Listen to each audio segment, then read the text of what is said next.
నా చేతిలో పెట్టిర్రు, మినిమం 10 ఏళ్ళు ఉంటే తప్ప నేను రిజల్ట్ ఇవ్వలేనని చెప్పి కేసీఆర్ వచ్చి బట్లాడుకుంటే తెలంగాణ ప్రజలు రెండోసారి అవకాశం ఇచ్చారు.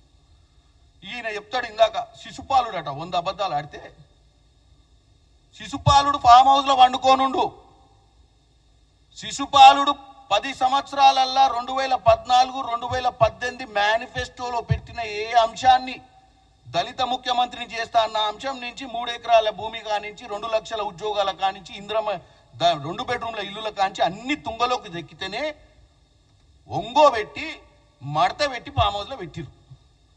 నువ్వు శిశుపాలుడు గురించి 100 తప్పులు చేసిరు. ఆల్రెడీ 1.5 సంవత్సరాలుగా 10 సంవత్సరాలు పరిపాలించి 100ల కొద్ది తప్పులు చేసిన మీరు 1.5 సంవత్సరాల పాలనకే శిశుపాలుడు అయిపోతాడు రేవంత్ రెడ్డి. ఇక అయిపోయింది, మేము అధికారంలోకి వస్తున్నాం, ఖమ్మం ప్రజలకు చెప్తున్నా, లోకల్ బాడీ ఎన్నికలు వస్తున్నాయి, ఇరగదిద్దాం, తొడగొడదాం అని చెప్పి నువ్వు ఆడ ఉపన్యాసం దంచుతున్నావు. ఇంకా 3.5 సంవత్సరాలు అధికారంలో ఉంటాం. నువ్వు అన్నట్టు 2 అనగానే 2 వేసుకుంటే 2 సంవత్సరాలు, 3 వేసుకుంటే 3 సంవత్సరాలు అయిపోదు. సమయం దాని ప్రకారమే ముందుకు పోద్ది. ప్రజలు వాళ్ళ ప్రకారమే నిర్ణయం తీసుకుంటారు. నీ ఆవేశాన్ని చూసి నిర్ణయం తీసుకోరు. నువ్వు ఏదో ఎగిరెగిరి పడితే అక్కడ కూడా అర్థం చేసుకోండి. నేను ఇకపోతే ఇంకేదో సబ్జెక్ట్ చెప్తాడు నా చోటే బాయ్ బడే బాయ్ అట బీజేపీ వాళ్ళు. ఎవరికి? కాంగ్రెస్ వాళ్ళు. 8 మంది ఎంపీలను నువ్వు నీ దానం చేసింది నువ్వు. గుండు సున్నా తెచ్చుకున్నావు వాళ్ళ కోసం. ఇవాళ నువ్వు చేసిన పాపాలు అన్ని పాపాలు కావు. నువ్వు చేసిన ఆ పాపాల పుట్ట నుంచి సెంట్రల్ గవర్నమెంట్ నుంచి బయటపడదామని చెప్పి నువ్వు వాళ్ళతోటి మ్యాచ్ ఫిక్సింగ్ చేసి నిన్నేదో చెప్తుండే, నువ్వు చూస్తే ఏదో చెప్తుండు. ఏంది నేతి ఇవాళ కాదు, ఖమ్మంలో కాదు, నిన్న మన చెప్తుండేను. నేతి బీరకాయల నేతి ఎంత ఉంటుందో మైసూరు బజ్జీలో మైసూరు ఎంత ఉంటుంది, నీ ముఖం ఉంటుంది. భారతీయ రాష్ట్రీయ సమితి తెలంగాణ ఎంత ఉందో గంతే ఉంటుంది. నువ్వు పెట్టుకున్నదే భారతీయ రాష్ట్రీయ సమితి తెలంగాణను పక్కకు తోసినావు. నువ్వు నేతి బీరకాయ గురించి మైసూరు బజ్జీ గురించి ముచ్చడి చెప్తే ఎవడు రాసిస్తుండు నీకు స్క్రిప్టు? నేతి బీరకాయ కథ నీదే.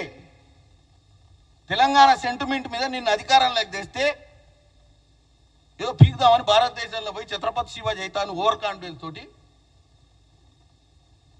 టీని బీకి బీన్ పెడుతుంది. బీన్ పెడితే బొంద పెడుతుంది, 0 వచ్చే. భారతదేశానికి నీకేం సంబంధం? ఒక్క పార్లమెంట్ సభ్యుని గెలిపించుకోవడానికి సామెతలు చెప్పాలంటే ఓడన్నా రాసి స్థాయి తీసుకొచ్చి చదువుడు కాదు. చదివే ముందు మన పరిస్థితి ఏందో చూసుకోవాల్సిన అవసరం ఉంది కేటీఆర్. ఈయన హయాంలా నీళ్ళ విషయం చెప్తా. ఈయన నికర జలాల గురించి చెప్తుండు.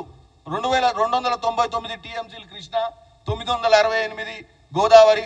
అది దేశంలో గూగుల్లో కొడితే కూడా తెలుస్తుంది ఎవరికి ఎంత ఇచ్చిర్రు. ఇచ్చిన దాన్ని ఏం బీకినాం మనము? ఎప్పుడన్నా 299 టీఎంసీలు పోనీ ఆంధ్రప్రదేశ్, ఉమ్మడి ఆంధ్రప్రదేశ్లో మనకు అన్యాయం జరిగింది, మనం అందరికీ ఒప్పుకుంటాం. గతంలో కూడా చెప్పినాం. మనం న్యాయం జరగాలనే కదా తెలంగాణ పోరాటం చేసి తెచ్చుకుంది. మరి తెచ్చుకున్న దాంట్లో 299 టీఎంసీల నీళ్లు కృష్ణా జలాల మీద నువ్వు ఎప్పుడన్నా వాడుకున్నావా? నాకున్న రిపోర్ట్ ప్రకారము 2004 నుంచి 2014 వరకు కృష్ణా జలాలు 250 టీఎంసీల వరకు ఎక్సెస్ వాడుకురు వాళ్ళు 10 సంవత్సరాల కాలంలో.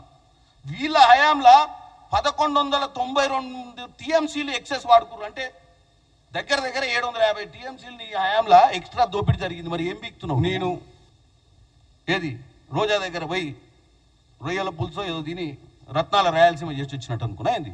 అంటే నువ్వు చెప్పంగానే ఇక అందరు ఇనిగా నువ్వు మహానుభావుడు ఆయన బాగా మిస్ అయిపోయాడు, అసలు జర్రల మిస్ అయిపోయినావు. మళ్ళీ వీళ్ళే చెప్తారు తెలంగాణ ప్రజలు దరిద్రులు, మాకు ఓటేయక బాధపడుతున్నారు. మీకు ఓటేయక అంటే మేము మీకు ఓటేస్తేనేమో మహానుభావులం, వేయకపోతే దరిద్రులమా? 4 సార్లు చెప్పుంటావు నువ్వు ఈ విషయాన్ని. బాధపడుతున్నారు తెలంగాణ ప్రజలు. బాగా అయిందా మీకు అని వాళ్ళ నాయన కూడా అంటాడు. బాగా ఎందుకైతే ప్రజాస్వామ్యంలో 10 ఏళ్ళు మీకు ఇచ్చారు, 10 ఏళ్ళు మాకు కూడా ఇస్తారు తెలంగాణ ప్రజలు. అప్పుడు నిర్ణయించుకుంటారు ఏం చేయాలను. మీరు ఇట్లా ఆవేశపడిపోయి రేవంత్ రెడ్డి గారి మీద లేనిపోని అబండాలు వేస్తే ఇక ఫోన్ ట్యాపింగ్ గురించి చెప్తుండు సార్. ఇక ఫోన్ ట్యాపింగ్ గురించి చెప్తే నేను ఒకటే చెప్తా కేటీఆర్, ఇప్పుడు ఫోన్ ట్యాపింగ్ గురించి ఆల్రెడీ ఎంక్వైరీ నడుస్తుంది. ప్రభాకర్ రావుని తీసుకొచ్చిర్రు, రోజు టీవీలో జనం చూస్తున్నారు మనం ఎవనోన్ ఫోన్లు ట్యాప్ చేసినావు.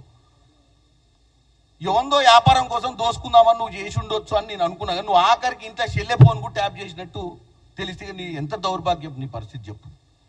నీ కుటుంబ సభ్యురాలు ఫోన్ కూడా ట్యాపింగ్ చేసినవి నువ్వు.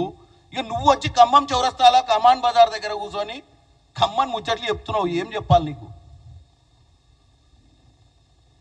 కొంచెమన్నా బుద్ధి ఉండాలా మాట్లాడాలంటే. ఫోన్ ట్యాపింగ్కి ప్రపంచంలోనే ఫోన్ ట్యాపింగ్ గురించి కొడితే నీ అయ్యే పేరు నీ పేరు వస్తుంది గూగుల్లో. దానికి పేటెంట్ మీరే. అందుకే అంత దుర్వినియోగం. అధికార దుర్వినియోగానికి మరో మారు పేరే మీ బీఆర్ఎస్ 10 సంవత్సరాల పాలన.